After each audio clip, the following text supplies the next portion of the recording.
بسم الله الرحمن الرحيم. إذا السماء انشقت وأذنت لربها وحقت وإذا الأرض مدت وألقت ما فيها وتخلت وأذنت لربها وحقت يا أيها الإنسان إنك كادح إلى ربك كدحا فملاقيه فأما من أوتي كتابه بيمينه فسوف يحاسب حسابا يسيرا وينقلب إلى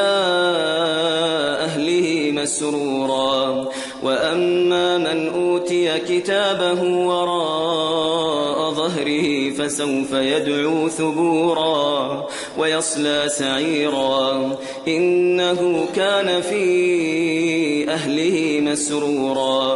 إنه ظن أن لن يحور بلى إن ربه كان به بصيرا فلا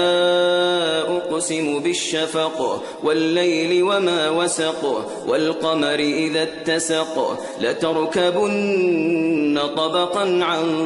طبق فما لهم لا يؤمنون وإذا قرئ عليهم القرآن لا يسجدون بل الذين كفروا يكذبون والله أعلم بما يوعون فبشرهم بعذاب أليم إلا الذين آمنوا وعملوا الصالحات لهم أجر غير ممنون